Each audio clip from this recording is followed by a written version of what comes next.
क्रांति की शुरुआत जो है वो दूसरों से उम्मीद रखकर नहीं होती है। क्रांति की शुरुआत होती है खुद क्रांति बनने से।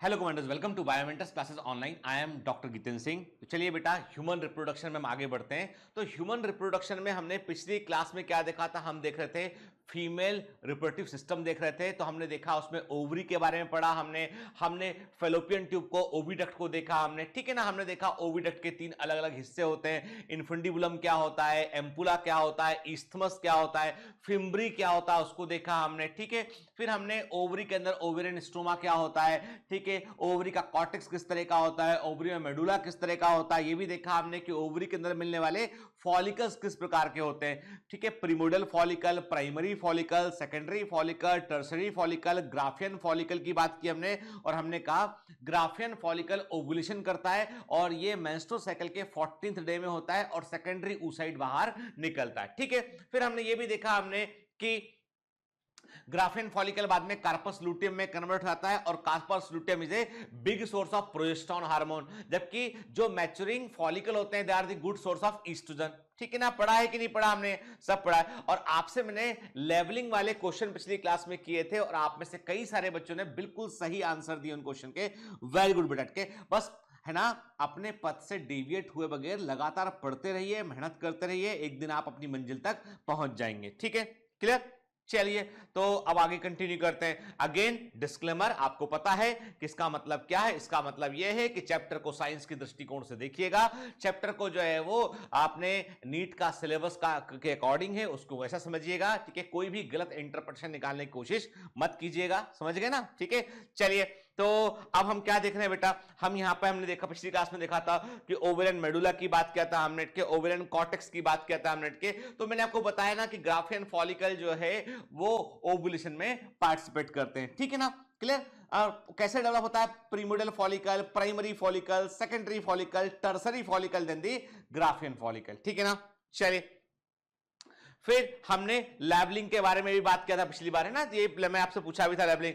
अब देखो बेटा, अब यहां पर हम एक काम करते हैं, आज हम बात करें, देखो हम क्या क्या पढ़ चुके हैं इसमें से हम ओवरी को देख चुके हैं हम, ठीक है। हम ओविडक्ट को, फेलोपियन ट्यूब को हम देख चुके हैं। आज हम बात करेंगे यूटेरस के ऊपर, बात करेंगे बॉम्ब के ऊपर, बात करेंगे, ठीक है ना, जिसे बच्चादानी कहते हैं हम, उसके ऊपर बात करेंगे हम, ठीक है ना। क्लियर? ठीक। फिर मैंने पिछली क्लास में आपको बताया था कि मीजोसल्पिंग्स क्या होता है, मीजोवेरियम क्या होता है। एक काम करो कि आप मुझे सिर्फ एक लाइन में मुझे बताइए आप कि व्हाट इज मीजोवेरियम। मीजोवेरियम क्या होता है? मुझे मालूम है थोड़ा कठिन लगेगा आपको, पर कोशिश कीजिएगा बेटा, याद हो जाएगा इससे आपको। और मीजोसल्पिंग्स क्या होता है, ठीक है। यानी ये दोनों वर्ड क्या है, एग्जाम में आते हैं बेटा, इसलिए पता होना चाहिए, और एनसीईआरटी में नहीं है ये, है ना, ठीक है। क्लियर? चलिए, फिर हमने फेलोपियन ट्यूब के 3 हिस्से देखे थे, ईस्थमस, एम्पुला और इन्फंडिबुलम को देखा हमने। फिम्ब्री देखा हमने, इन्फंडिबुलम के पास होता है जो ओवरी के पास वाला हिस्सा है। तो मैंने आपको बताया था, याद रखना कि ओवरी से यूट्रस की ओर पूछेगा तो इन्फंडिबुलम, एम्पुला एंड ईस्थमस 3 हिस्से होंगे फेलोपियन ट्यूब के। और कोई यूट्रस से ओवरी तरफ पूछेगा तो ईस्थमस, एम्पुला और इन्फंडिबुलम, ये 3 हिस्से होंगे, ठीक है ना। तो सीक्वेंस वाले क्वेश्चन गड़बड़ मत करना, जैसे आपने देखा ना कि, ठीक है, यदि आपने आज का टेस्ट दिया है तो आपको मालूम चला होगा कि there are so many question in the test जिसमें सीक्वेंस पूछा गया है। अब ये मत बोलना पेपर आउट कर दिया सर आपने, मैंने कोई पेपर आउट नहीं किया, मैं इतना बोल रहा हूं कि सीक्वेंस वाले क्वेश्चन दिमाग में रखा कीजिए, ठीक है ना। चलिए, पिछली क्लास में हमने बात किया था कि इम्प्लांटेशन ब्लास्टोसिस्ट की अवस्था में होता है, इम्प्लांटेशन यूट्रस में होता है, ठीक है। और फेलोपियन ट्यूब का काम क्या है? फर्टिलाइजेशन करना उसका काम होता है, ठीक है। फर्टिलाइजेशन फेलोपियन ट्यूब, फर्टिलाइजेशन करना नहीं, fertilization fallopian tube is this place जहां पर फर्टिलाइजेशन होता है, ठीक है ना। और फेलोपियन ट्यूब जो होता है वहां पे फर्टिलाइजेशन होगा, जाइगोट से जो है वो मोरूला बनेगा, मोरूला से जो है ब्लास्टोसिस्ट बनेगा, और ब्लास्टोसिस्ट फाइनली जो है वो 9th डे में आके जो यूट्रस में वो इंप्लांट कर लेगा वो, ठीक है ना। आपको यह बताना है कि फेलोपियन ट्यूब की जो इपिथेलियम होती है वो किस तरह की सेल से बनी होती है, टाइप ऑफ सेल्स के, टाइप ऑफ सेल्स उन सेल्स का टाइप बताइए जो फेलोपियन ट्यूब की इपिथेलियम को बनाती है। फेलोपियन ट्यूब की जो इनर इपिथेलियम, फेलोपियन ट्यूब की जो इनर इपिथेलियम होती है उसको बनाने वाली सेल्स का टाइप क्या होता है, बताया था मैंने आपको, ठीक है। चलिए आपको बताना है कि इस इमेज में जो डक्ट है, किस डक्ट को हमने काटा है, विच डक्ट, यानी कौन सा डक्ट हमने यहां पे काटा है, और प्रोसेस का नाम क्या है, यानी प्रोसेस का नाम क्या है और इसका पर्पस क्या है, ठीक है ना।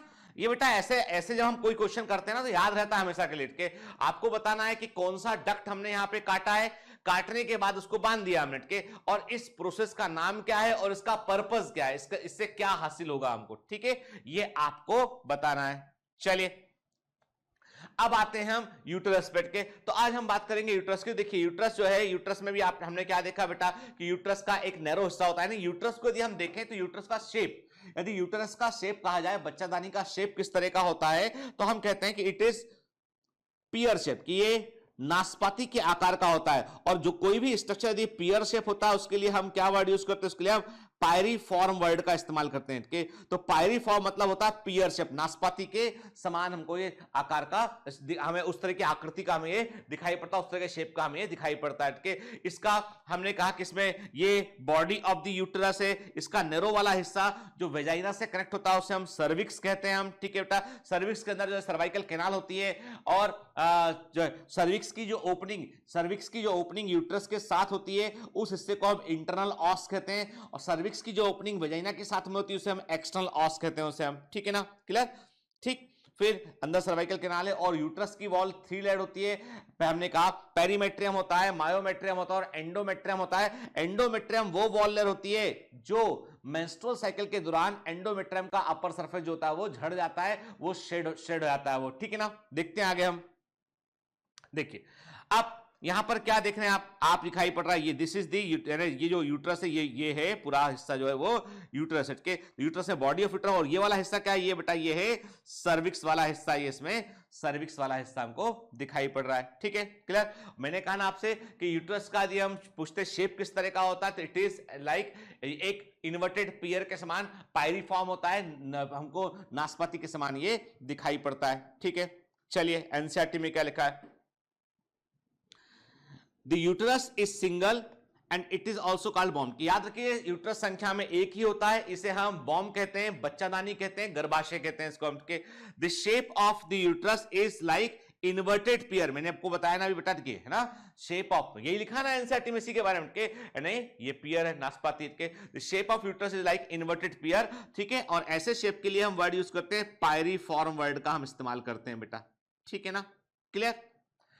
It is supported by ligaments attach to the pelvic wall. Uterus भी जो है वो लिगामेंट से सपोर्ट होता है और ये पेल्विक की वॉल से अटैच होता है, ये पेल्विक की वॉल से अटैच होता है, ठीक है। The uterus opens into vagina through a narrow cervix. मैंने कहा ना यूट्रस की ओपनिंग वेजाइना में सर्विक्स के थ्रू होती है, तो सर्विक्स इज द पार्ट जहां पर बॉडी ऑफ यूट्रस और वेजाइना कनेक्ट करते हैं, उसके बीच वाला हिस्से को हम सर्विक्स कहते हैं।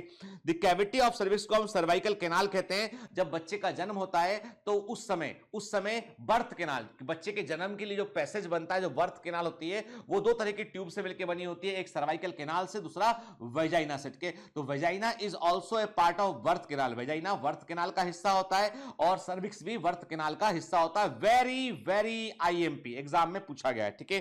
द कैविटी ऑफ सर्विक्स को हम सर्वाइकल कैनाल कहते हैं और ये वेजाइना के साथ मिलकर बर्थ कैनाल बनाता है, इसका मतलब बर्थ कैनाल में क्या क्या शामिल है, बर्थ कैनाल में मैं कहूं आपसे कि बर्थ कैनाल में क्या शामिल है, birth canal equal to cervix का canal, cervix canal plus vagina, के vagina is a tube like structure, ठीक है ना। तो मैंने क्या कहा आपसे कि बर्थ कैनाल प्लस सर्विक्स का कैनाल, और birth canal equal to cervix का कैनाल प्लस जो है वो वेजाइना, के यानी सर्विक्स का कैनाल और वेजाइना के मिलने पर बर्थ कैनाल बनता है, ठीक है। देखिए ध्यान से, अब यहां यूट्रस में आपको 3 लेयर दिखाई पड़ रही है। सबसे बाहर वाली आउटर लेयर है पेरीमेट्रियम, बीच वाली लेयर है मायोमेट्रियम और अंदर वाली एंडोमेट्रियम। याद रखना बेटा, एंडोमेट्रियम वो लेयर होती है जो यूट्रस के इंप्लांटेशन में बड़ा, यूट्रस में जब फीटस इंप्लांट करता है तो बड़ा इंपॉर्टेंट रोल प्ले करती है। एंडोमेट्रियम वो लेयर होती है जो फीटस के इंप्लांटेशन में हेल्प करती है, के ये वो लेयर होती है जो मेंस्ट्रुअल साइकिल में हर बार शेड होती है, बाहर निकलती है, के। लेकिन अब यूट्रस को जो नरिशमेंट मिलता है, जो भी इसका अटैच इंप्लांट इम्प्लांटेशन है वो एंडोमेट्रियम में होता है। मायोमेट्रियम जो है मस्कुलर लेयर होती है, जब बच्चे का जन्म होता है तो मस्कुलर कॉन्ट्रैक्शन जो होते हैं वो बेसिकली मायोमेट्रियम की हेल्प से होते हैं। तो मायोमेट्रियम मसल्स होती है जो फीटस को बाहर की ओर जो है वो धकाती है जिससे कि बच्चे का जन्म हो सके। ठीक है, क्लियर? तो ये मस्कुलर लेयर होती है बेटा, ठीक है। ये बेसिकली एक तरीके से वेस्कुलर लेयर होती है, ठीक है। देखिए अब यूट्रस के यदि हम लेयर को देखें तो सबसे बाहर वाली लेयर है पेरीमेट्रियम, जो कि एक विसरल पेरिटोनियम है। इसका काम केवल प्रोटेक्शन प्रोवाइड करना, सुरक्षा प्रदान करना है, आवरण के समान होती है। ये आवरण के समान होती है, ठीक है ना। Perimetrium A part of visceral peritoneum के। मायोमेट्रियम क्या होता है? ये यूट्रस का बल्क होता है, मोस्ट ऑफ द हिस्सा यूट्रस का मायोमेट्रियम से बना होता है। इसमें आपको जो है वो 3 लेयर्स ऑफ मसल्स देखने मिलती है। मांसपेशियों की 3 परतें यहां पर होती हैं और ये स्ट्रांग मसल्स होती है जो स्ट्रांग कॉन्ट्रैक्शन करती है, बहुत तेज कॉन्ट्रैक्शन करती है, जिससे कि वो लेबर के दौरान बच्चे का जन्म होने के कारण जो है वो फीटस को वो बाहर की ओर धका सके, ठीक है ना, क्लियर? तो ये है वो। और ये देख याद रखेंगे जो मायोमेट्रियम है उस पर जो हार्मोन काम करता है उसका नाम भूलना नहीं है। ऑक्सीटोसिन हार्मोन के प्रभाव में आकर ये रैपिड कॉन्ट्रैक्शन करती है, यानी मायोमेट्रियम जो मस्कुलर लेयर है वो ऑक्सीटोसिन हार्मोन के इफेक्ट में आके जो है वो स्ट्रॉन्ग कॉन्ट्रैक्शन करती है वो, ठीक है।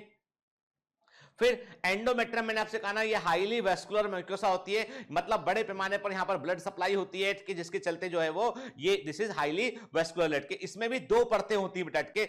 वो परत जो सबसे ऊपर वाली सरफेस वाली जो परत होती है, जो परत हर बार मेंस्ट्रुअल साइकिल में जो लेयर झड़ जाता है, हट जाता है, इसको हटा दिया जाता है, वो होता है स्ट्रेटम फंक्शनलिस के। स्ट्रेटम फंक्शनलिस जो है वो एंडोमेट्रियम का वो लेयर होता है जो सबसे अंदर तरफ होगा यूट्रस में के। और ये सबसे अंदर तरफ मतलब हम बाहर से अंदर बात करें ना, पेरीमेट्रियम, मायोमेट्रियम, एंडोमेट्रियम। एंडोमेट्रियम का सबसे अंदर वाला लेयर जो फर्स्ट लेयर एंडोमेट्रियम का जो अंदर वाला लेयर है जो झड़ता है हर बार मेंस्ट्रुअल साइकिल में, वो होता है स्ट्रेटम फंक्शनलिस होता है। इतना डिटेल में एनसीईआरटी में नहीं लिखा है लेकिन आपको मालूम होना चाहिए, याद रखना, ठीक है ना। फिर स्ट्रेटम बेसिलस जो होता है वो डीपर लेयर होता है, परमानेंट लेयर होता है, मतलब हर बार जब भी मेंस्ट्रुअल साइकिल होता है तो पूरा एंडोमेट्रियम नहीं झड़ जाता है। रिमेंबर माय पॉइंट के पूरा एंडोमेट्रियम नहीं झड़ जाता है, केवल ऊपर का लेयर निकलता है और वो ऊपर का लेयर होता है स्ट्रेटम फंक्शनलिस होता है के। और जो अंदर वाला परमानेंट जो लेयर होता है वो होता है स्ट्रेटम बेसिलस होता है। डीपर लेयर होता है, परमानेंट लेयर होता है और gives rise to new stratum functionalis after each cycle. जब भी एक मेंस्ट्रुअल साइकिल पूरा होगा, अगला मेंस्ट्रुअल साइकिल का की शुरुआत होगी, तब धीमे धीमे ये जो उसको नए वाले लेयर को बनाना वो शुरू करता है, जो झड़ गया उस लेयर को दोबारा से वो क्रिएट करता है, क्लियर। और यूट्रस की वॉल लेयर एग्जाम में पूछी जाती है, इंपॉर्टेंट है के। तो लेयर्स ऑफ यूट्रस में सबसे बाहर वाला लेयर है पेरीमेट्रियम है, विसलर पेरिटोनियम होता है। बीच वाला जो है मायोमेट्रियम है जो मस्कुलर लेयर से बना होता है, ठीक है ना। ऑक्सीटोसिन के प्रभाव में काम करता है, कॉन्ट्रैक्शन करता है। लेबर मतलब बच्चे के जन्म की प्रक्रिया को हम लेबर पेन बोलते हैं, बोलते हैं ना, लेबर पेन हो गया मतलब यूट्राइन कॉन्ट्रैक्शन दर्द जो है वो जब होते हैं तो तेज दर्द भी होता है उस समय के, तो लेबर पेन बोलते हैं इसको हम के, ठीक। फिर एंडोमेट्रियम जो होता है वो सबसे अंदर वाला लेयर होता है जो हाईली वेस्कुलर म्यूकोसा होता है। इसमें भी 2 लेयर होती है बेटा, जो हर बार मेंस्ट्रुअल साइकिल में झड़ती है वो स्ट्रेटम फंक्शनलिस होती है, और जो डीपर लेयर होती है जो परमानेंट लेयर होती है वो स्ट्रेटम बेसिलस होती है। याद रखिएगा आप, ठीक है ना, ठीक। चलिए अब एनसीईआरटी पाते हैं, ये तो मैंने बताया। अब एनसीईआरटी इसके बारे में क्या कहानी सुनाती है हम देख लेते हैं। The wall of the uterus has 3 layer tissue. Uterus की वॉल में 3 परतों वाले टिश्यू होते हैं। एक्सटर्नल थिन मेम्ब्रेनस पेरिटोनियम, बाहर वाला पतला झिल्ली के समान पेरिटोनियम होता है। Middle thick layer of smooth muscle myometrium, smooth muscles होती है, कोई अपनी मर्जी से कॉन्ट्रैक्शन नहीं कर सकता है, इनवॉलेंट्री मसल होती है, ठीक है, मायोमेट्रियम में। देन इनर ग्लैंडुलर लेयर, अंदर वाली ग्लैंडुलर लेयर जिसको हम एंडोमेट्रियम कहते हैं, ठीक है, जो यूट्राइन कैविटी को लाइन करती है। यूट्राइन कैविटी एंडोमेट्रियम से घिरी होती है, ठीक है ना। The endometrium undergoes cyclical changes during menstrual cycle while the myometrium exhibits strong contraction during the delivery of baby, ठीक है, याद रखिए। मैंने कहा ना मेंस्ट्रुअल साइकिल में हर बार क्रमिक रूप से जो परत झड़ती है वो एंडोमेट्रियम की आउटर लेयर होती है, वो क्या होती है बेटा, वो होती है स्ट्रेटम फंक्शनलिस लेयर जो है वो झड़ जाती है हर बार में, ठीक है। जबकि मायोमेट्रियम हमेशा प्रेजेंट रहती है ये लेयर, और ये स्ट्रॉन्ग कॉन्ट्रैक्शन करती है बेबी के डिलीवरी के समय, ठीक है ना। मैंने ये भी कहा था आपसे भाई कि एंडोमेट्रियम में जो स्ट्रेटम बेसिलस होती है वो परमानेंट लेयर होती है, क्लियर।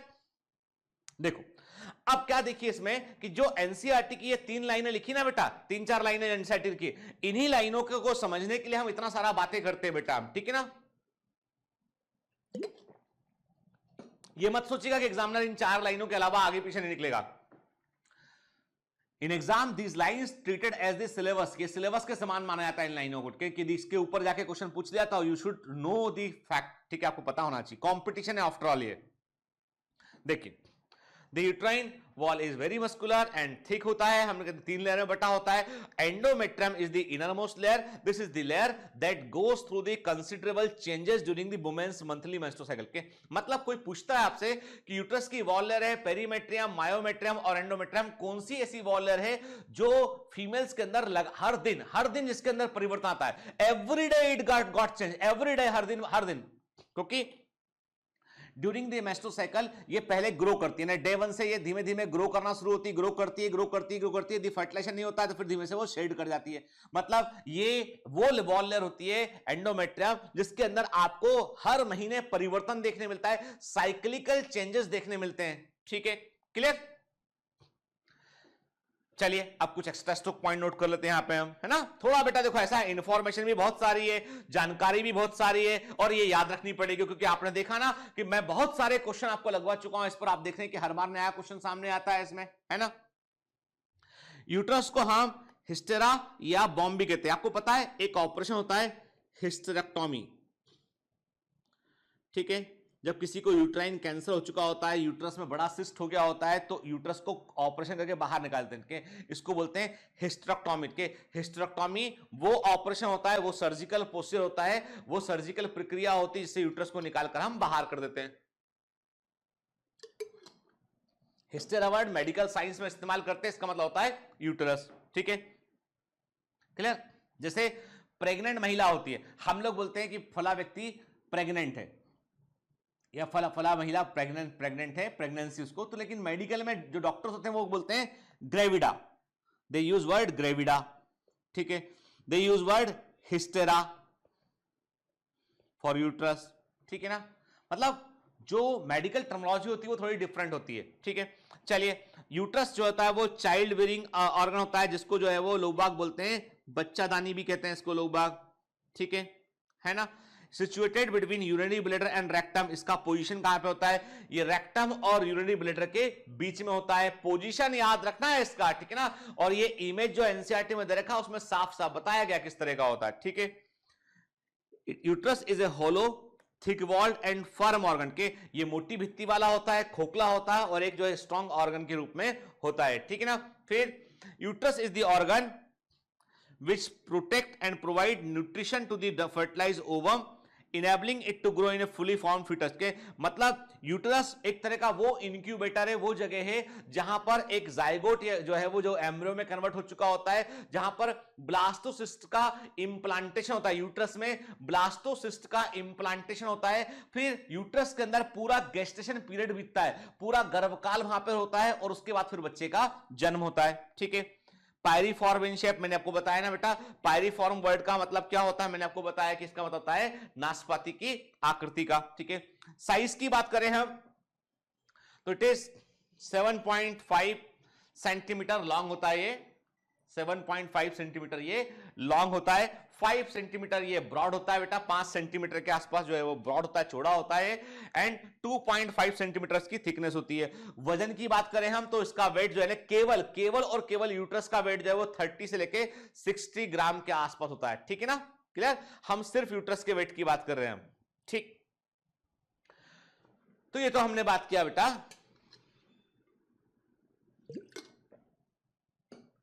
यूट्रस के साइज शेप के बारे में, ठीक है ना। चलिए फिर यूट्रस को हम 2 हिस्सों में डिवाइड करते हैं। ऊपर वाला जो एक्सटेंडेड पार्ट होता है उसे क्या कहा हमने, उसे हमने बॉडी, देखो ये फेलोपियन ट्यूब से कनेक्टेड है यहाँ पे, है ना, ठीक है, बॉडी ऑफ यूट्रस है। और फिर नेरो वाले भाग को क्या बोला हमने, नेरो वाले भाग को हमने सर्विक्स बोला, और सर्विक्स वाला हिस्सा जो होता है वो वेजाइना से कनेक्टेड होता है वो, ठीक है। दिस इज दी सर्विक्स, ठीक है, this is the body of uterus, ठीक है। बॉडी ऑफ यूट्रस जो होता है वो अपर एक्सपांडेड पार्ट होता है, 2/3 पार्ट होता है, जबकि लोअर नैरो सिलेंड्रिकल पार्ट क्या होता है, यूट्रस का सर्विक्स होता है, 1/3 पार्ट होता है। मतलब यूट्रस का 1/3 हिस्सा नैरो होता है जिसको हम सर्विक्स कहते हैं बेटा, और 2/3 हिस्सा इसका ब्रॉड होता है, एक्सपांडेड हिस्सा होता है, इसको हम क्या बोलते हैं, बॉडी ऑफ यूट्रस कहते हैं, इसको जिसको हम बॉडी ऑफ यूट्रस कहते हैं, ठीक। At the junction of body and cervix a circular constriction is present के, याद रखिए मतलब वहां पर जो बॉडी ऑफ यूट्रस है और सर्विक्स है उसके बीच में एक कॉन्स्ट्रिक्शन होता है, एक दर से। अब आप बोलोगे सर कॉन्स्ट्रिक्शन का मतलब क्या होता है, सर्कुलर मतलब एक तरीके से आप समझ लीजिए कि जैसे हम कोई चीज को लॉक करते हैं ना, रस्सी से बांध दिया हमने के, कोई चीज को बांध दिया हमने, मतलब मैंने कहा कि कोई जो है वो ओपनिंग है उसको हमने क्लोज कर दिया बांध के मिनट के, तो वो होता है, हम उसके लिए क्या वर्ड यूज, उसके लिए हम वर्ड यूज करते हैं कॉन्स्ट्रिक्शन वर्ड यूज करते हैं, संकीर्णन, क्या जो प्रेस, जो एक प्रकार से वॉल्व के समान काम करेगा के, तो हम बोलते हैं यहां पर हमको जो है वो सर्कुलर कॉन्स्ट्रिक्शन देखने मिलता है। और ऐसा क्यों होता है, ऐसा इसलिए होता है ताकि जो यूट्रस का जो बेबी है वो सर्विक्स से बाहर ना हो जाए, ठीक है ना, याद रखिए। यूट्रस, यदि हम बोलें कि यूट्रस वेजाइना में किसके थ्रू ओपन होता है, तो हम बोलते हैं यूट्रस वेजाइना में सर्विक्स के थ्रू ओपन होता है, क्योंकि सर्विक्स वाला ही हिस्सा है जो वेजाइना को कनेक्ट करता है के, और सर्विक्स की कैविटी को क्या बोलते हैं हम, सर्वाइकल कैनाल बोलते हैं, या कैविटी ऑफ सर्विक्स कहते हैं, इसको हम कैनाल ऑफ सर्विक्स कहते हैं। और मैंने पहले भी आपको बताया कि सर्वाइकल कैनाल प्लस वेजाइना मिलाकर बनता है बर्थ कैनाल बनता है, और बेबी की डिलीवरी के समय यही प्रोसेस काम आता है, ठीक है ना। तो एक बार हम डायग्राम में भी देख लेते हैं इसको, क्लियर, हर चीज एक एक चीज एकदम क्रिस्टल क्लियर रखिए बेटा, डायग्राम जो दिखा रहा हूं एकदम दिमाग में सेट होना चाहिए आपके। तो देखो बेटा, ये तो क्या हो गया, ये पूरा हिस्सा है ना, मैंने आपसे कहा कि ये जो पूरा हिस्सा है, ये मैं आपको बोल दूं ये जो पूरा हिस्सा है दिस इज दी, मैंने कहा ये हो गया बॉडी, की हो गया बॉडी ऑफ यूट्रस हो गया, ठीक है ना। फिर मैंने कहा ये हिस्सा जो दिखाया इमेज में दिखाया, ये सर्विक्स वाला हिस्सा है, सर्विक्स का एक ओपनिंग, सर्विक्स का एक ओपनिंग क्या है, बॉडी ऑफ यूट्रस के साथ में यहां पर है, और एक ओपनिंग इसका कहां है, ये वेजाइना के साथ ओपनिंग है, इसका के ऊपर वाला जो ओपनिंग है जो बॉडी ऑफ यूट्रस साथ में उस ओपनिंग को बोलते हैं इंटरनल ऑस कहते हैं इसको हम के, और नीचे वाले को क्या बोलते हैं इसको, एक्सटर्नल ऑस कहते हैं, ठीक है। यही वो संकीर्ण है एक तरीके से जो बंद रखते हैं सर्विक्स इस हिस्से को, ठीक है ना। क्या होता है कि ये वो दो जगह है जो इस बात को इंश्योर करते हैं कि फीटस जो है वो ड्यूरिंग द गेस्टेशनल पीरियड कहीं धोखे से बाहर ना हो जाए, ठीक है। तो जब भी कभी कोई प्रेग्नेंट महिला डॉक्टर को जाकर मिलती है, गायनेकोलॉजिस्ट को जाकर मिलती है, तो डॉक्टर जो है वो चेक करती है उसको कि उसके सर्विक्स का, देखती है कि सर्विक्स का जो है वो इंटरनल क्लोज है क्या, सब कुछ ठीक है, वो डॉक्टर चेक करती है हर बार, ठीक है, क्लियर। देखिए आप ना, ये हम देख रहे हैं यूट्रस का बॉम्ब वाला हिस्सा, यूट्रस का बॉडी वाला हिस्सा देख रहे हैं, ये सर्विक्स देख रहे हैं, ये वेजाइना वाला हिस्सा देख रहे हैं, और दीज आर दी कॉन्स्ट्रिक्शन, ये ओपनिंग है जो वो यहाँ दिखाई पड़ रही है ना बेटा, ठीक है। और ये बीच में जो दिखाई पड़ रही है कैनाल, ये क्या है, ये है सर्वाइकल कैनाल, ये है सर्वाइकल कैनाल है बेटा ये, ठीक है, क्लियर, सर्वाइकल कैनाल है।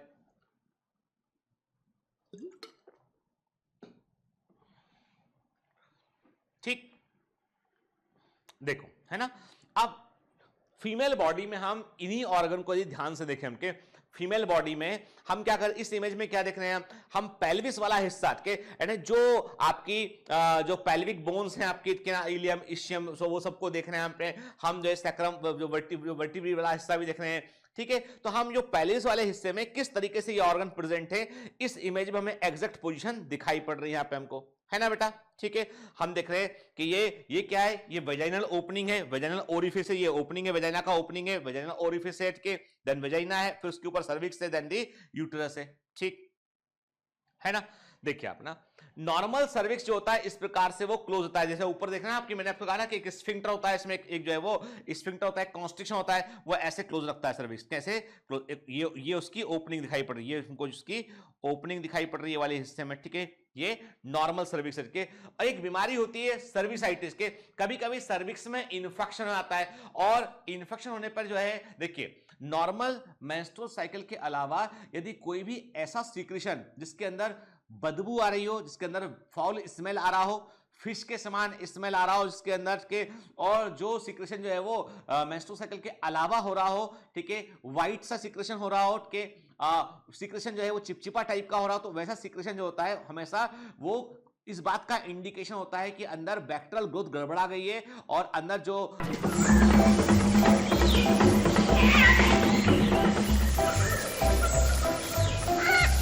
Hello. Sorry to disturb you in between the lecture, but it's important to inform you. You should download the BioMentors app from Google Play Store. We need your support, so please take the subscription to become an official commando of BioMentors. Bye bye. Continue your lecture. Internal organs हैं वहां पर जो है वो किसी तरह का infection हो सकता है. That may be also a fungal infection, that may be A bacterial infection के. तो वैसी कंडीशन में हमेशा डॉक्टर की सलाह लेना चाहिए और प्रॉपर मेडिसिन का इस्तेमाल करना चाहिए. ठीक है ना. तो हमने कहा कि आइटिस मतलब इन्फ्लेमेशन, सर्विक्स में इन्फ्लेमेशन होगा तो क्या बोलेंगे, सर्विसाइटिस बोलेंगे इसको हम. ठीक है ना. देखिए आप है ना, नॉर्मली ऐसे बंद होता है कि यूट्रस में जो सर्वे, देखिए ये जो आप क्या देख रहे हैं, ये जो ओपनिंग आपको दिखाई पड़ रहा है, ये जो दिखाई पड़ रहा है, दिस इज द पोर्शन. ये क्या, ये है वेजाइना वाला हिस्सा है. ठीक है ना. और ये है सर्विक्स का ये एक्सटर्नल, जो एक्सटर्नल ऑस वाला हिस्सा, ये वो दिखाई पड़ रहा है आपको. ठीक है ना. ठीक है ना. तो सर्विक्स बकायदा जो है वो एक ट्यूब, ऐसे डबल एंडेड ट्यूब है कि दोनों तरफ से उसमें जो है वो इस प्रकार के जो है कॉन्स्ट्रिक्शंस बने हुए हैं. ठीक है. चलिए अब एक्स्ट्रा स्टोक पॉइंट में हम स्पेसिफिकली बात करते हैं एंडोमेट्रियम की. Endometrium is the inner glandular layer, सबसे अंदर वाली ये ग्लैंडुलर लेयर होती है. ये यूट्रस की कैविटी की लाइनिंग होती है. ये वो परत होती है जो साइक्लिकल चेंजेस शो करती है. मेंस्ट्रुअल साइकिल में ये क्रमिक परिवर्तन दर्शाती है. हाईली वेस्कुलर लेयर होती है, इसमें बड़ी मात्रा में ब्लड सप्लाई होती है. और वेरी वेरी IMPS, ये जो क्वेश्चन एग्जाम में बाउंस करता है वो ये होता है कि एग्जामिनर कई बार जो है वो ऐसी इपिथेलियम पूछ लेता है. हमें लगता है कि ये तो 11th का क्वेश्चन है कि 12th का क्वेश्चन है, एनिमल टिश्यू का है कि किसका है. याद रखिए, जहां जहां भी फिजियोलॉजी में आप जो जो ऑर्गन पढ़ेंगे ना, उसकी इपिथेलियम वहीं पर याद कर लीजिए, बाद के लिए कुछ मत छोड़िए आप. ठीक है. तो स्ट्रेटिफाइड मतलब कई सारी परतें होती है. स्क्वामस सपाट चपटी टाइल्स के समान कोशिकाओं से बनी होती है. नॉन क्रेटनाइज, उनमें क्रेटिन जमा नहीं होता, क्रेटिन प्रोटीन के अंदर नहीं होता है. ऐसी इपिथेलियम सेल होती है. मतलब यह है कि एंडोमेट्रियम की जो सेल्स होती है वो कैसी होती है, एंडोमेट्रियम की सेल्स होती है बेटा कैसी, स्ट्रेटिफाइड होती हैं, कई सारी परतों में होती हैं, स्क्वामस होती हैं, टाइल्स के समान होती हैं और उनमें क्रेटिन नहीं होता है. ठीक है. ऐसी इपिथेलियम होती है. दो लेयर होती है इसमें, स्ट्रेटम फंक्शनल और स्ट्रेटम बेसेल्ट के. जो बाहर वाला लेयर है जो झड़ता है हर बार वो स्ट्रेटम फंक्शनल है और अंदर वाला स्ट्रेटम बेसेल्ट के. Stratum functional undergo cyclic changes during the menstrual cycle. ठीक है. ऑलरेडी मैंने बताया आपको. क्लियर. ठीक. The body of uterus receive oviduct at right and left upper angle. के कैसे जुड़ता है, मैंने आपको डायग्राम में कई बार मैंने बनाया. मैंने कहा ये यूट्रस का फंडस वाला हिस्सा है. ठीक है. ये बॉडी ऑफ यूट्रस वाला हिस्सा है. देन दी सर्विक्स है के यहां पर इस्थमस आकर जुड़ता है. ठीक है. ऐसे है ना. ठीक है. तो क्या करेगा, बॉडी ऑफ यूट्रस में ओविडक्ट या फेलोपियन ट्यूब जो राइट और लेफ्ट अपर एंगल पे आके जुड़ता है यहां पे. ठीक है. और क्या होता है, जो डोम के समान ये जो हिस्सा है, ये डोम के समान जो ऊपर उठा हुआ हिस्सा दिखाई पड़ रहा है यूट्रस का, इसे क्या बोलते हैं, इसे बोलते हैं फंडस बोलते हैं इसको हम. फंडस बोलते हैं इसको हम, किसे यूट्रस का फंडस वाला हिस्सा बोलते हैं. ठीक है ना बेटा. क्लियर. ये कॉन्वेक्स और डोम के समान हमें दिखाई पड़ता है. The cavity of uterus is constituted due to thick wall. के जो यूट्रस का जो कैविटी होता है वो कॉन्स्टिट्यूटेड होता है, संकुचित होता है. एक प्रकार से हमेशा बोलेंगे कि वो थिक वॉल होने के कारण वो कॉन्स्टिट्यूटेड होता है कैविटी. जब तक वो ग्रो नहीं करे, जब तक कि उसमें गेस्टेशन ना हो. यानी यूट्रस जो है उसको वो जनरली आप समझ लीजिए, क्योंकि इसका थिक मस्कुलर वॉल होता है तो वो कॉन्स्टिट्यूटेड होता है. जब लेके उसके अंदर गेस्टेशन पीरियड होगा तब वो अपने आप को एक्सपांड कर सकता है वो. ठीक है ना. Very very IMP.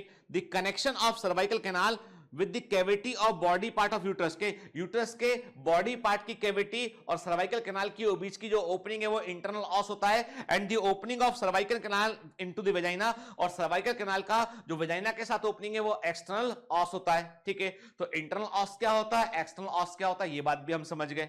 ठीक है. क्लियर. अब इस इमेज को जरा ध्यान से देखिए, आपके इस इमेज को बेटा ध्यान से देखिए.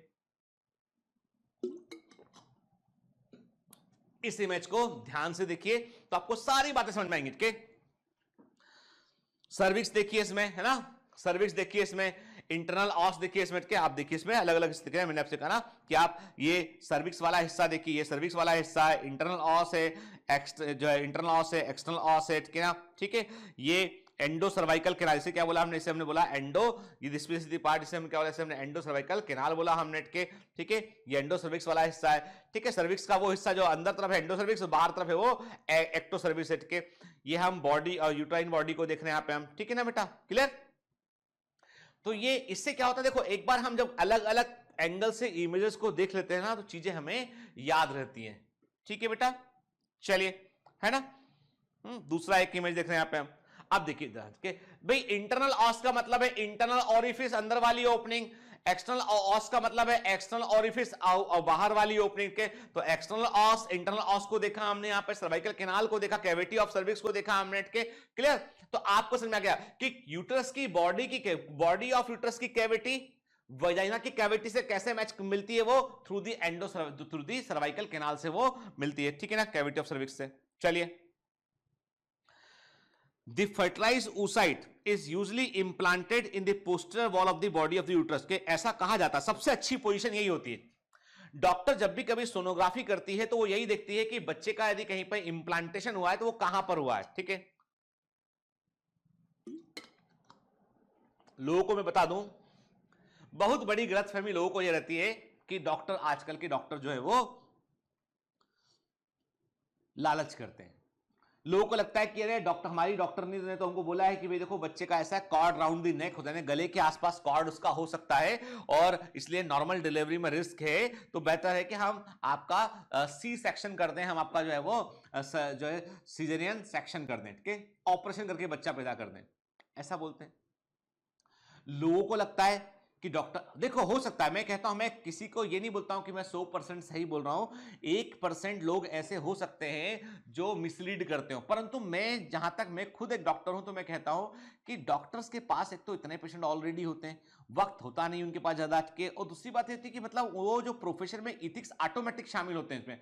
अब लोग कहते हैं कि बड़े बड़े कारपोरेट अस्पताल का बड़े बड़े बिल बनाते हैं लोग, मैं क्लियर कर दूं आपको, आप बॉम्बे में कभी आप आएंगे, देखेंगे आपकी बॉम्बे में जो लोगों के बड़े बड़े बिल बनते हैं अस्पतालों के अंदर, तो आपको जानकर आश्चर्य होगा कि उनमें से कोई भी अस्पताल को डॉक्टर जो है वो रेयरली के जो है डॉक्टर ऑन नहीं करते। यदि आप बोलेंगे सर वो एशियन हार्ट तो डॉक्टर रमाकांत पांडे का है, तो मैं रमाकांत पांडे जी का है, तो भाई वो उसके फाउंडर है, ठीक है, बाद में तो कारपोरेट हो गया पूरा, वो कई लोगों ने पैसा इन्वेस्ट किया उसके अंदर। तो जहां पर बिजनेसमैन पैसा इन्वेस्ट करते हैं, जहां पर भी बिजनेसमैन पैसा इन्वेस्ट करते हैं, तो उनका प्लानिंग यही होता है कि हमने यदि 1 करोड़ रुपया इन्वेस्ट किया है, 10 करोड़ रुपया इन्वेस्ट किया है, 100 करोड़ रुपया इन्वेस्ट किया है, तो ये कब मिलेगा, कितना इसका रिटर्न मिलेगा और कितना हमको जो है प्रॉफिट इससे होगा, ठीक है। They are basically seeking profit, ठीक है।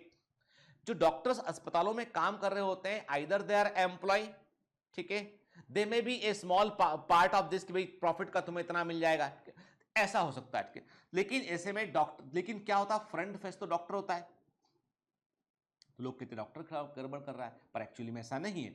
डॉक्टर्स जो होते हैं वो एक अपने आप से एक मोरल धागा बना होता है जिससे वो बंधे होते हैं, ठीक है।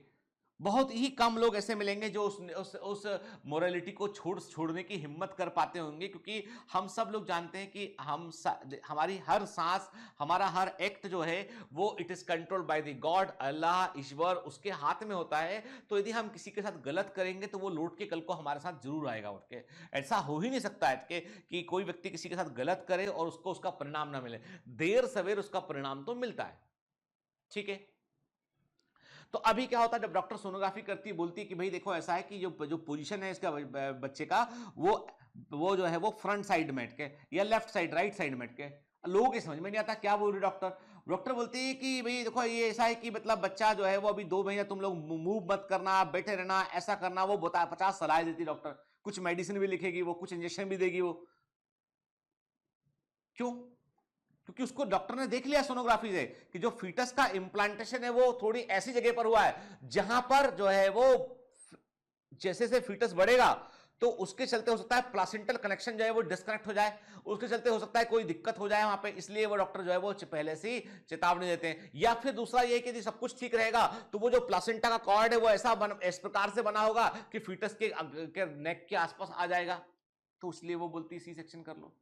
तो कभी भी डॉक्टर सलाह देता तो एकदम एब्रप्टली हम एक और डॉक्टर से सलाह ले। आपको कभी डाउट होता है किसी व्यक्ति को कि भाई कि कोई हमको मेडिकल एडवाइस दी गई है वो सही नहीं है, तो सबसे अच्छा तरीका ये है कि please take opinion by another doctor के, बताइए मत, डोंट इन्फ्लुएंस अनदर डॉक्टर, उसको मत बताइए, आप उसको बताइए कि भाई हम फ्रेश कैसे, देखिए आप, फिर वो आपको बताएगा कि भाई ये प्रॉब्लम ये, ठीक है ना। तो यू कैन एनालाइज इट, तो आपके पास जो है वो ऑप्शन हमेशा होता है। अभी मैं आपको जो बात बता रहा था कि जो है फर्टिलाइज oocyte जो होता है, जो जाइगोट है, जब एम्ब्रियोनिक कंडीशन में आ चुका होता है, जब ब्लास्टोसिस्ट अवस्था में होता है, तो मोस्टली वो सबसे फेवरेबल पोजीशन उसकी होती है यूट्रस की बॉडी ऑफ यूट्रस का पोस्टीरियर वॉल, ठीक है ना, क्लियर, ठीक।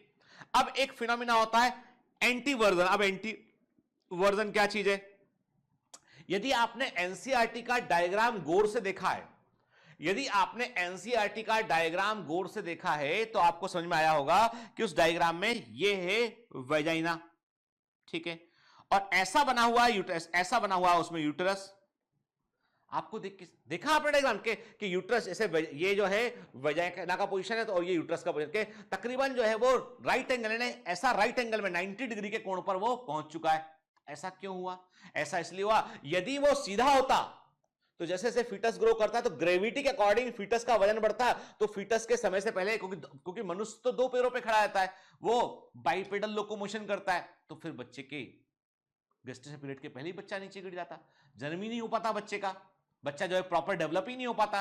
तो प्रकृति ने उसको ऐसे अरेंज किया है। तो ये भी बड़ी इंपॉर्टेंट है कि anti version 90 degree angle between vagina and the uterus, forward bending होता है, फॉरवर्ड बेंडिंग होता है, ठीक है, फॉरवर्ड बेंडिंग होता है, सर्विक्स, देखो याद है, तो इसे क्या बोलते हैं हम? एंटी वर्जन कहते हैं। 90 degree angle between vagina and the uterus, forward bending होता है, आगे तरफ झुका होता है। सर्विक्स होता है वो 2.5 सेंटीमीटर 2.5 सेंटीमीटर लॉन्ग होता है, fusiform in shape, S shape का, शेप में ऐसा होता है, ठीक है, ये मैंने कहा ना, इस प्रकार का फ्यूजीफॉर्म शेप का सर्विक्स जो है वो फ्यूजीफॉर्म शेप का होता है, ठीक है। IMP, the wall of cervical canal है म्यूकोसल फोल्ड, के सर्वाइकल कैनाल की वॉल में म्यूकस के फोल्ड होते हैं, ठीक है, जो कि आपको ट्री की ब्रांचेस के समान दिखाई पड़ते हैं, और इनको बोलते हैं अर्बोरविटी यूटेरी कहते हैं, अर्बोर। अब अर्बोरविटी का मतलब होता है ट्री के समान ब्रांचिंग, ये वर्ड दिमाग में हटके, अर्बोरविटी का मतलब है ट्री के समान ब्रांचिंग। एक बार मैं आपको और बताऊंगा अर्बोरविटी, वो बताऊंगा आपको मैं सेरिबेलम में, सेरिबेलम में भी अर्बोरविटी होता है, ट्री ऑफ लाइफ कहते हैं उसको, है ना। दूसरा होता है अर्बोरविटी यूट्री, फीमेल्स में होता है, कहां होता है? सर्विक्स वाले हिस्से में होता है। अब सर्विक्स में जो म्यूकोसल फोल्ड होते हैं, आपको बता दूं मैं कि बड़ी मात्रा में सर्विक्स में म्यूकोसल फोल्ड होते हैं, जो म्यूकोसा होती है जो लगातार सिक्रेशन कर रही होती है।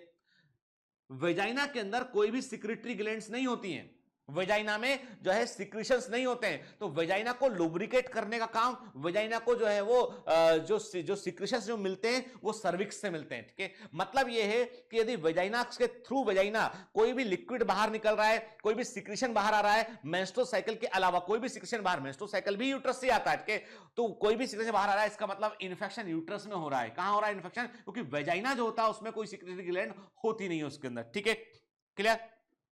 देखिए अब this is the diagram from NCERT, ये एनसीईआरटी का डायग्राम देख रहे हैं, एंटी वर्जन जो बात की थी। अब देखिए ध्यान से, ये एनसीईआरटी का डायग्राम है, आपने ध्यान दिया नहीं दिया, लेकिन गौर से देखिए आप, क्या एंगल है इसमें? बॉडी ऑफ यूट्रस और वेजाइना के बीच एंगल देखा आपने? देखो ये वेजाइना, ठीक है, ये बॉडी ऑफ यूट्रस, देखिए क्या एंगल बनाए, राइट एंगल है कि नहीं है, ठीक है ना, क्लियर। देखो यार मजेदार है पूरा बायोलॉजी, नहीं हम यदि देखो केवल ओपन माइंड से हम देखें एज ए डॉक्टर, पूरा का पूरा साइंस यहां पर हटके, मैंने कहा ना ग्रेविटी के इफेक्ट को नलीफाई करने के लिए क्या होता था, एवरीथिंग ना यहां पे सब कुछ बहुत सोच समझ के तैयार किया गया बॉडी के अंदर, ठीक है।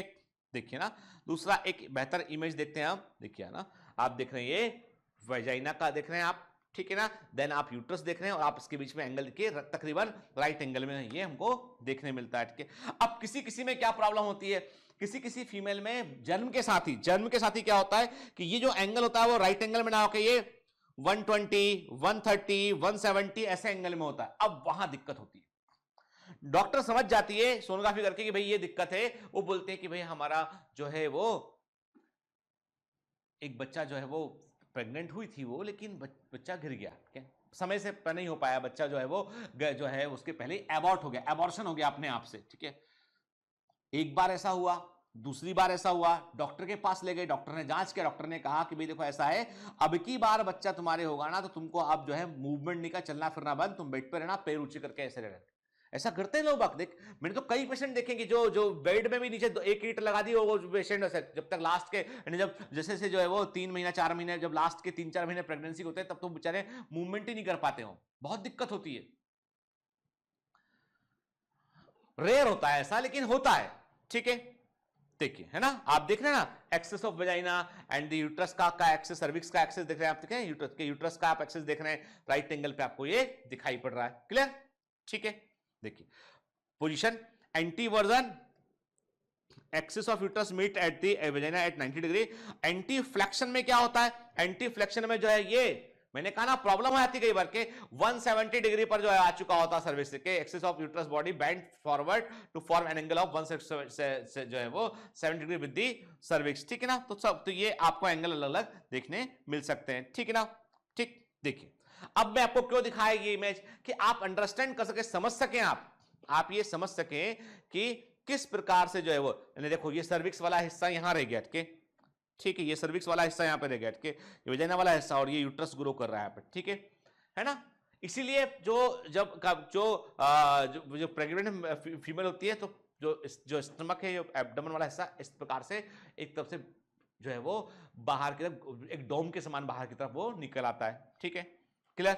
चलिए, peritoneal ligament and fibromuscular ligament hold and support uterus के, तो अभी एनसीईआरटी में लिखा था कि लिगामेंट यूट्रस को सपोर्ट करते हैं, ऐसा एनसीईआरटी में लिखा था।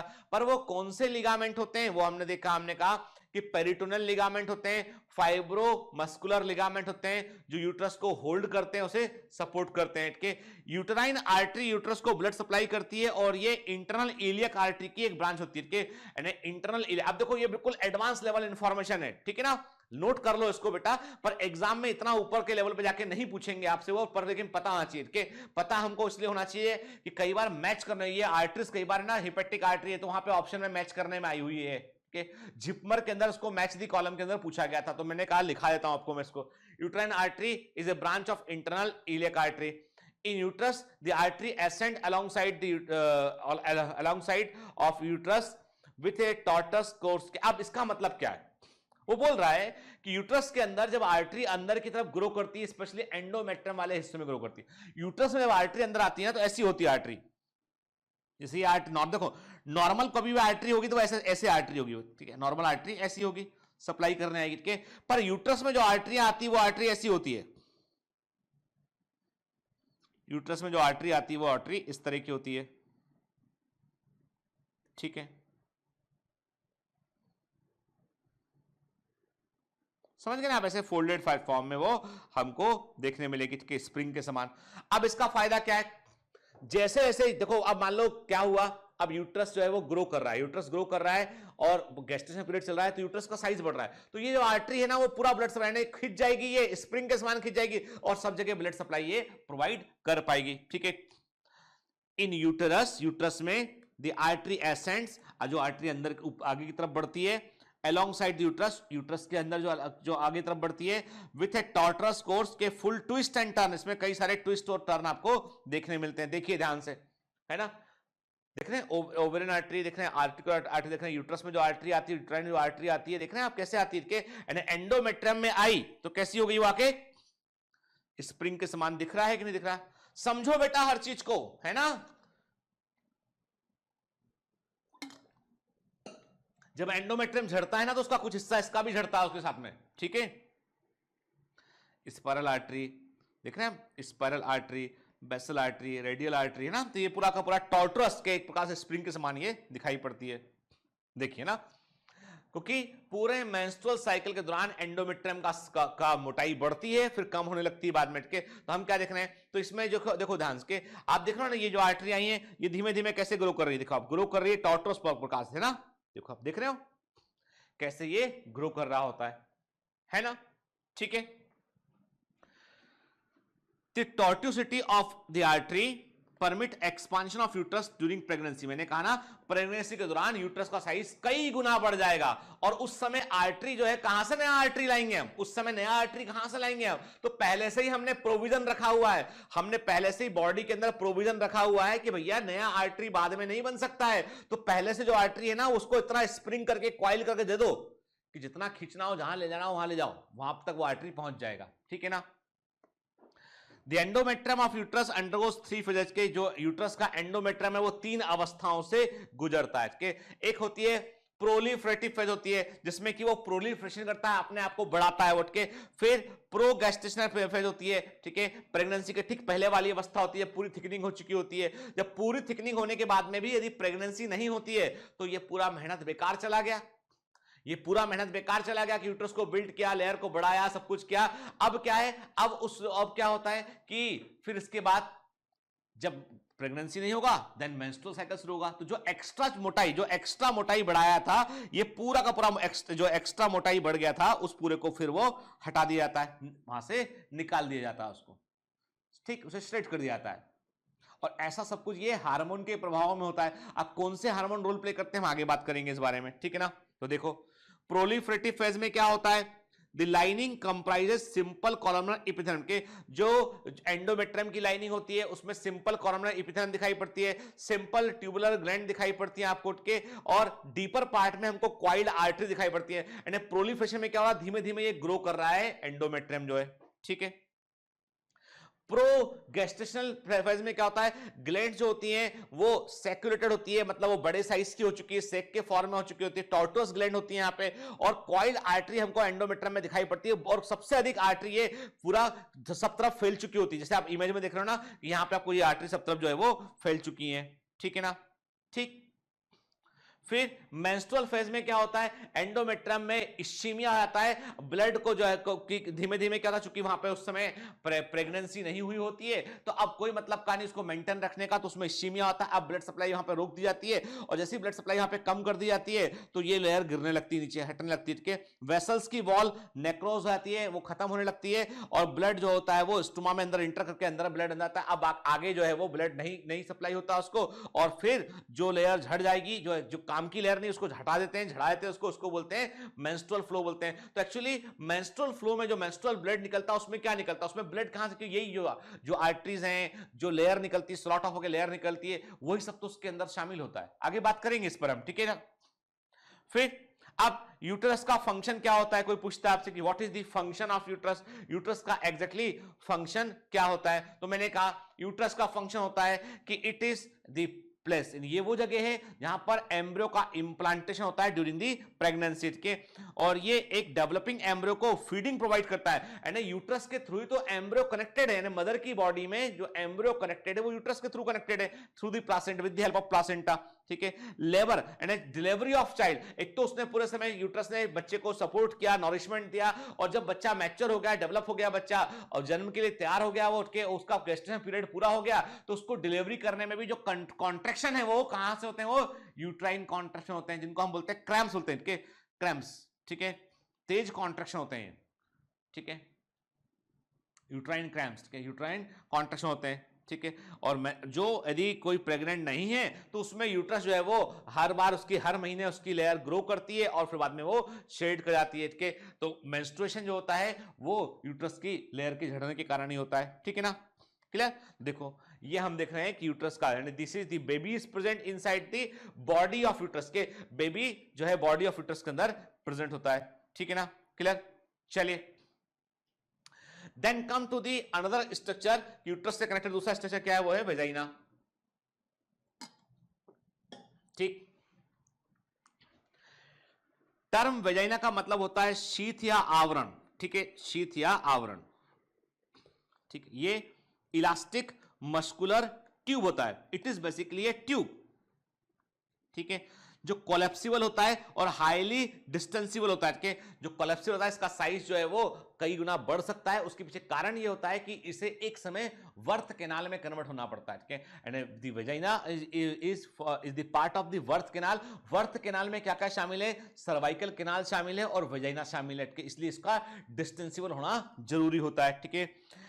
लाइनिंग इंपॉर्टेंट है, मैंने आपको बताया था, it is line by the stratified squamous epithelium without any gland, के इसकी जो लाइनिंग होती है वो किससे होती है, स्ट्रेटिफाइड स्क्वामस एपिथेलियम से होती है, मतलब कई परतों वाली एपिथेलियम लेयर होती है, इसमें स्क्वामस सेल होती है, इसमें कोई ग्लैंड्स हमको देखने नहीं मिलती, विदाउट एनी ग्लैंड्स। मैंने कहा ना कि वेजाइना में कोई भी ग्लैंड्स हमको देखने नहीं मिलती है, ठीक है।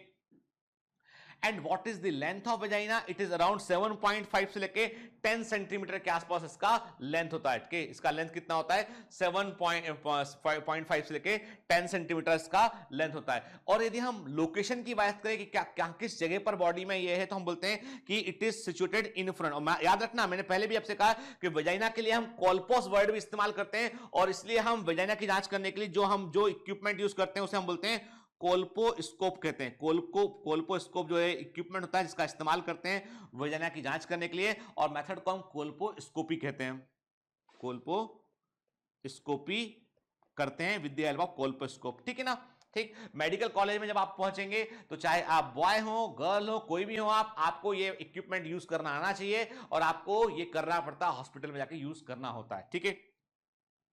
फिर हम बात करते हैं कि ये कहां लोकेशन कहां है बॉडी में, तो मैंने कहा रेक्टम के in front of rectum, behind the urinary bladder and urethra के इट्स ए इंटर, मैंने आपसे कहा ये इंटरनल जेनिटल ऑर्गन का हिस्सा होता है कि it is the part of the internal genital organ. Clear, ठीक है। चलिए, बाहर जो ओपनिंग होती है, बाहर इसकी जो वेजाइना की ओपनिंग होती है उसे हम बोलते हैं, हमने उसे क्या बोलते हैं, हमने वेजाइनल ओरिफिस कहते हैं या एक्सटर्नल जेनिटल ओरिफिस कहते हैं, ठीक है ना। It opens into vestibule of vulva के, जो वल्वा है, वल्वा क्या होता है मैंने आपको बताया, जो भी फीमेल के अंदर एक्सटर्नल जेनिटल ऑर्गन प्रेजेंट है उनको एक साथ हम वल्वा कहते हैं। Mons pubis, labia majora, labia minora, clitoris के ऊपर का प्रीप्यूस, ठीक है ना, क्लियर, ठीक है। वेजाइनल ओरिफिस, वे सब के सब जो है वो किस में आते हैं, एक्सटर्नल जेनिटल ऑर्गन में शामिल होते हैं। तो मैंने क्या कहा कि जो एक्सटर्नल जेनिटल ऑर्गन जो वल्वा है उसका जो वेस्टिब्यूल जो ओपनिंग है एक्सटर्नल जेनिटल ओरिफिस के, उसके थ्रू वेजाइना क्या ओपनिंग बाहर के खुलता है, मतलब वेजाइना इज बेसिकली एक ट्यूब जिसका एक सिरा सर्विक्स से कनेक्टेड है और दूसरा सिरा उसका आउटसाइड होता है। What is the function of vagina, कि it receives the semen, it receives the semen in the process of the insemination के, जब मेल कॉपुलेट करता है तो ये सीमेन को रिसीव करती है, ठीक है। A layer of mucus secreted into vagina by glands of cervix is spread over the vaginal epithelium। मैंने कहा ना कि वेजाइना में कोई भी ग्लैंड्स नहीं होती है, तो जो सिक्रीशन उसका जो है वो कहां से आता है, वो सर्विक्स से आता है, वो ठीक है ना। तो सर्विक्स से जो ग्लैंड जो है वो सिक्रेट करती है, वही वेजाइनल एपिथेलियम को लुब्रिकेशन प्रोवाइड करती है, ठीक है, क्लियर।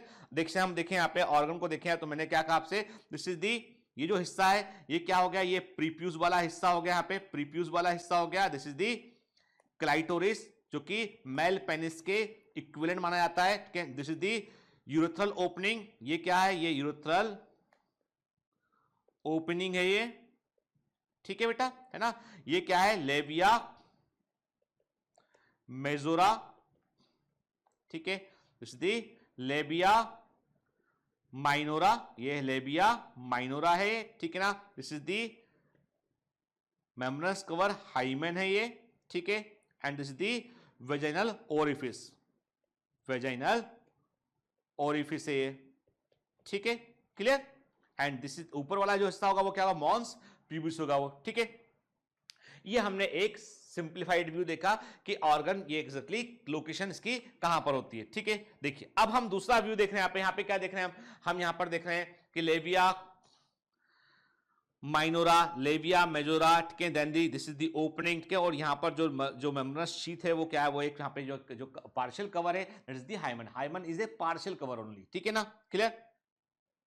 चल फिर बात करते हैं आगे, तो The cells of vaginal epithelium store glycogen, याद रखें जो vaginal epithelium की सेल्स होती है उसमें ग्लाइकोजन का स्टोरेज बड़ी मात्रा में देखा जाता है, ठीक है ना।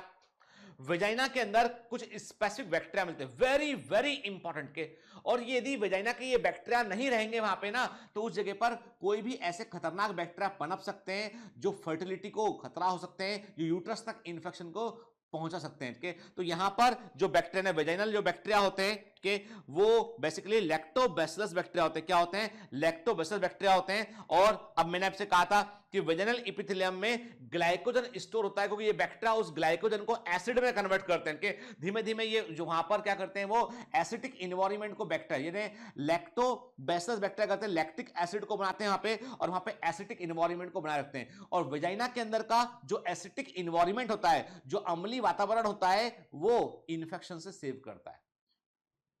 There is one wrong practice के, there are some ladies में जो मैंने अपने मेडिकल प्रैक्टिस में देखा कि they wash the vagina with the soap, ठीक है, वो सोप का इस्तेमाल करते थे। उसको वो वेजाइनल डूस मेथड बोलते थे कि उसको जो है वो उन्होंने जो है वो एक प्रकार से सोप लिक्विड से वो साफ करते थे। उससे प्रॉब्लम क्या थी कि सोप होता है एल्कलाइन, और एल्कलाइन जो सोप जो होता है वो एसिडिक एनवायरनमेंट को जो है वो डिस्टर्ब करता है, जिसके चलते वहां पे फंजाई की ग्रोथ होने लगती है, फंगस ग्रोथ होने लगता है। इसलिए आप देखेंगे कि right now in market so many product available जो कि जिनको हम कहते हैं, कई बार टीवी में ऐड भी आता है वी वॉश का, ये सबके, तो वो क्या होते हैं, वो पीएच को चेंज नहीं करते, okay, they help in the cleaning the organs but they do not interrupt the pH. ठीक है, तो मैंने बताया आपको कि जो वेजाइनल बैक्टीरिया होता है, लैक्टोबैसिलस जो बैक्टीरिया है, ये वहां पर ग्लाइकोजन को फर्मेंट करता है एपिथेलियम सेल्स में, और वहां पर जो है वो एसिडिक म्यूकोस को बनाता है। मेन वेजाइनल बैक्टीरिया क्या होता है, लैक्टोबैसिलस, एसिडोफिलस और लैक्टोन्यूस्टॉक होता है। इनको हम बोलते हैं डोडरलिन्स बैसिलाई कहते हैं, वेरी वेरी आईएमपी, इनको हम डोडरलिन्स बैसिलस कहते हैं। ठीक है, तो ह्यूमन बॉडी में आपको डोडरलिन बैसिलस कहां देखने मिलते हैं, वेजाइना में हमको देखने मिलते हैं। ठीक है, इन्हें डोडरलिन्स बैसिलाई कहते हैं। वेजाइना का पीएच क्या होता है, 4 to 5, ऑलमोस्ट एसिडिक एनवायरनमेंट, अच्छा खासा एसिडिक एनवायरनमेंट यहां पर होता है कि 4 to 5 इसका पीएच होता है कि this highly acidic medium in vagina prevents pelvic organ from infection. कि नहीं तो क्या होगा, पेल्विक ऑर्गन, पेल्विस तक इंफेक्शन, यूट्रस में इंफेक्शन हो गया, सर्विक्स में इंफेक्शन हो गया, फेलोपियन ट्यूब में इंफेक्शन हो गया, तो इंफेक्शन के होने के बाद क्या होगा कि ये और इंफेक्शन से ऑर्गन डैमेज होगा, उससे जो है ह्यूमंस की फर्टिलिटी पे फर्क पड़ेगा। देखिए फीमेल में यदि सोचिए कि कोई इन्फेक्शन ऐसा होता है जो फीमेल्स के यूट्रस को खराब करना शुरू करता है, तो उससे क्या होगा कि यदि यूट्रस नहीं होगा तो फिर अगली ह्यूमन जनरेशन कैसे तैयार होगी। इसलिए प्रकृति ने खुद ही जो है वो व्यवस्था रखी हुई है कि वजाइना के अंदर ऐसा एनवायरनमेंट रखा हुआ है ताकि बैक्टीरिया, फंजाई, स्पोर जो है वहां पर सर्वाइव ना कर सके। जब वहां सर्वाइव नहीं कर पाएंगे तो जाहिर सी बात है कि वे जो है वो यूट्रस तक नहीं पहुंच पाएंगे। ठीक है, क्लियर। देखिए ये डोडरलिन्स बैसिलाई हमको दिखाई पड़ दी जा रही, डोडरलिन्स बैसिलाई, क्लियर। ठीक है, चलिए देखो ना, लैक्टोबैसिलस हम देख रहे हैं कि हेल्दी वेजाइनल म्यूकोसा जो होती है उसमें जब कभी हम लोग वेजाइनल स्वैब लेते हैं या टेस्ट करते हैं कभी डाउट होने पर, तो सबसे पहला टेस्ट दिखाया था कि बैक्टीरियल कॉलोनी किस तरह की है। यदि 95% तक बैक्टीरिया लैक्टोबैसिलस है तो मतलब ये कि vagina is a healthy vagina, हम बोलते हैं कि वेजाइना का जो म्यूकोसा है, वेजाइनल म्यूकोसा है, वो एकदम हेल्दी है। ठीक है, क्लियर। और अब देखिए जो समस्याएं होती हैं वो क्या होती हैं, वो समस्याएं ये हो सकती हैं इचीनेस और रेडनेस। ठीक है, मतलब कभी कभी इन्फेक्शन के चलते जो है वो इचिंग होती है, रेडनेस होने लगता है, कभी कभी क्या होता है ग्रेइश, व्हाइट और येलो डिस्चार्ज होने लगता है, कि दैट इज वेरी प्रॉब्लमेटिक। कभी कभी जो डिस्चार्ज होता है उससे फिशी स्मेल आ रही होती है, दुर्गंध आ रही होती है। फिर कभी कभी जो है वो after the copulation, after the sexual act, कभी कभी वेजाइनल ब्लीडिंग होने लगता है। And if after the copulation, यदि if after the copulation there is vaginal bleeding except the first copulation में there is rupture of the hymen कई बार यदि hymen present है, unruptured hymen present है, that may rupture, इससे minor bleeding हो सकता है। लेकिन if after every sexual act there is a bleeding inside vagina, that means there is a infection inside the vagina। ठीक है, तो व्हाट इज बैक्टीरियल वेजाइनोसिस, एक टर्म होता है बैक्टीरियल। अब आप बोलोगे सर ये क्या पढ़ा रहे हो आप, यहाँ पे तो है नहीं। एक्चुअली हमारा 12th क्लास का जो एनसीईआरटी उसका में एक सिलेबस है ह्यूमन हेल्थ एंड डिजीज। ठीक है, एक चैप्टर है माइक्रोब्स इन ह्यूमन वेलफेयर, सब कनेक्टेड है आपस में ये, समझ गए ना आपके। तो बैक्टीरियल वेजाइनोसिस जो होता है ये बेसिकली क्या होता है, it is the most common cause of the abnormal vaginal odour and discharge के। जब भी कभी वेजाइनल सिक्रेशन से जो है एबनॉर्मल गंध आती है, एबनॉर्मल डिस्चार्ज होता है, तो उसको हम मेडिकल टर्मिनोलॉजी में बोलते हैं बैक्टीरियल वेजाइनोसिस कहते हैं हमसे। ठीक है, it is caused by the change in the type of bacteria found in the vagina. मैंने कहा ना कि यदि लैक्टोबैसिलस के बजाय कोई दूसरा बैक्टीरिया वहां ग्रो करना शुरू करेगा तो वो प्रॉब्लम खड़ी करेगा वो। ठीक है ना, क्लियर। तो ये मैंने दूसरे बैक्टीरियल कॉलोनी वहां ग्रो करेंगे, उसको हम बैक्टीरियल वेजाइनोसिस कहते हैं। अब उसके बाद डॉक्टर क्या करते हैं, डॉक्टर फिर ऐसी मेडिसिन देते हैं जिनको हम पर वेजाइनल टैबलेट्स कहते हैं, उनको वेजाइना में रखना पड़ता है, डिसॉल्व होती है टैबलेट, वो वहां का एनवायरनमेंट को ठीक करती है वो, और लैक्टोबैसिलस जो है वो वहां पर सेट होने में वो हेल्प करती है। ठीक है, क्लियर। फिर vagina is an organ adopted for copulation and receiving semen of copulating men। ठीक है ना, it also convey the child outside during, मतलब बर्थ कैनाल के रूप में वजाइना काम करता है। दूसरा, इनसेमिनेशन के दौरान जो सीमेन को रिलीज किया जाता है, that is release inside the vagina. ठीक है, क्लियर? चलिए, ये तो हमने बात किया किसके ऊपर, ये हमने बात किया जो है वो वेजाइनल ओरिफिस के बारे में, वेजाइना के बारे में हमने बात किया यहाँ पे। ठीक है, नेक्स्ट क्लास में हम थोड़ा सा इसको आगे कंटिन्यू करेंगे और हम जो है देखो, ये देखो इंटरनल ऑर्गन सारे देख लिए हमके, यानी इंटरनल जेनिटल ऑर्गन सारे देख लिए हमने। कहां से शुरू किया था हमने? ओवरी को देखा हमने, ओवरी के बाद फेलोपियन ट्यूब को देखा हमने, फिर यूट्रस को देखा हमने, फिर सर्विक्स को देखा हमने, फिर हमने वेजाइना को देखा। अब नेक्स्ट क्लास में हम बात करेंगे एक्सटर्नल जेनिटल ऑर्गन्स की बात करेंगे कि जो है clitoris, labia majora, labia minora, hymen, ये सब क्या होता है, इसके ऊपर हम नेक्स्ट क्लास में बात करेंगे। ठीक है ना बेटा? तो देखो, जितना आज पढ़ाना, इससे बहुत सारे क्वेश्चन बनते हैं एग्जाम के अंदर। ठीक है ना? इसलिए don't forget to solve, DPS लगाइए। और जो बच्चे बेटा को देखो, ऐसा है ना, कई बच्चों को लगता है कि सर बोल देते हैं ऐसा, हमको तो हमारे पास तो नहीं है। कोई बात नहीं बेटा, आप अपना एमसीक्यू बुक लो और उसमें क्वेश्चन ढूंढ लो, जो क्वेश्चन इस हिस्से से जुड़े हुए ना उनको आप लगा लो, आप, है ना? ठीक है ना? ठीक, चलो तो पढ़ते रहिए बेटा, मेहनत करते रहिए। All the best.